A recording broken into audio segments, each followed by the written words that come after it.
Kinshasa, capitale de la République démocratique du Congo avec plus de 17 millions d'habitants en 2024, a connu depuis la Troisième République plus d'une quinzaine de gouverneurs à son actif qui ont marqué la ville chacun par un projet à la grandeur de sa vision de rendre la ville de Kinshasa la plus meilleure aux attentes des Kinoises et Kinois. À la venue du président Tshisekedi à la tête du pays, ces derniers devraient répondre aux aspirations des Kinois qui ne juraient que sur la transformation de la mégapole Kinshasa qui devenait invivable du jour au lendemain. C'est ainsi que Dieu, dans son plan divin, mettra à la tête de la ville celui qui répondrait aux attentes des Kinois. C'est la personne de Jean-Denis Ngobila Mbaka, le 16e gouverneur qui prendra les commandes de la ville de Kinshasa en 2019 avec son projet Kinshasa Bopeto pour redorer l'image ternie de cette mégapole autrefois appelée Kinlabel. Jean-Denis Ngobila Mbaka, un homme très politique et très technique dans sa manière de concevoir et de projection des choses. L'homme a su mettre en place une politique très convaincante dans le souci de donner aux Kinoises et Kinois une ville qui inspire. À son arrivée, ayant trouvé la ville dans une condition invivable,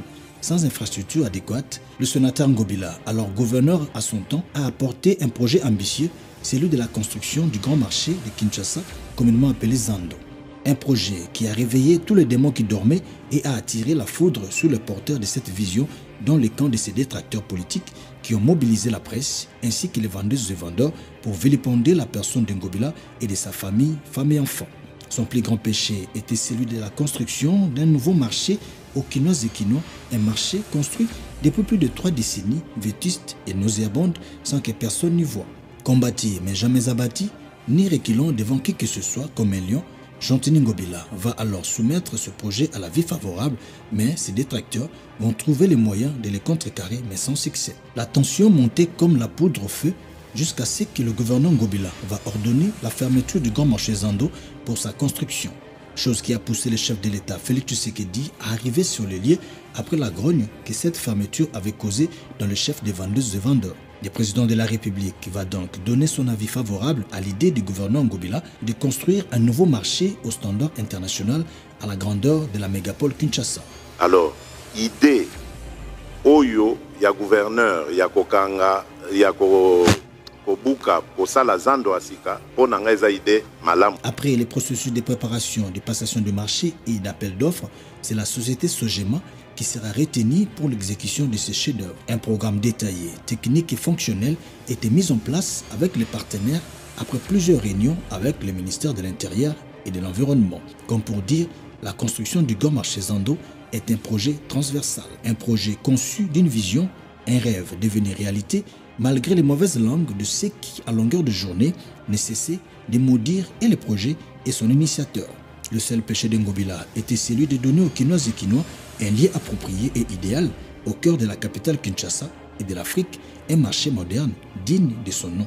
L'homme n'a jamais cessé de dire « Zando Kotonga Mape Kosila Balinga Balingate ». Toujours ayant placé sa foi en Dieu, Jean-Denis Ngobila a fait des exploits à Kinshasa. Construit sur une superficie de 40 000 m², le marché central de Kinshasa Zando est un édifice sorti de terre à 3 étages et un rez-de-chaussée avec un mécanisme d'évacuation des déchets très moderne. Il contient plus de 80 000 places d'étalage contre 3 500 étalages de l'ancien marché. Le marché central de Kinshasa Zando est traversé du nord à l'est par les avenues de l'école, Plateau, Galerie Bolingo et du marché. Le gouverneur honoraire de Kinshasa, Jean-Denis Ngobila, est le seul gouverneur de Kinshasa depuis l'indépendance à avoir doté la ville des infrastructures qui s'imposent et qui serviront à des générations futures. L'homme a su inscrit son nom dans les annales de la ville de Kinshasa. Ainsi, plus d'un Kinois regrette son départ et chaque jour, la population kinoise souhaite son retour pour pouvoir parachever sa vision de la modernisation de Kinshasa, la capitale. Ngobila, Kinshasa a bénéficié de plusieurs infrastructures de marque qui attiraient la curiosité des Kinois avec la construction de routes transcommunales telles que Elengesa, jamais existé, Kikwit, Sekomaf. Des avenues comme Victoire, Birmanie, Chaba, Ngiringiri, Lando, Libération, Mongala, Oshwe, Kinsaku, totalement rénové et bien d'autres car il y en a tellement. Jean-Denis Ngobila a doté les Kinois de plusieurs parcs dans différents coins. Nous citons Parc Mama Marthe Kassalu à Limité, Parc Kauka avec un terrain de foot et de basket, Parc Wenge, un terrain de foot pour jeunes à Lingwala sur l'avenue de la Libération ex-24 novembre, le terrain Omnisport Jean-Denis Ngobila à Lemba, quartier Salomon, le terrain de basket sur la 7e rue place commerciale. Ajoutez à cela le pont Bongolo, Luanza et Lubudi.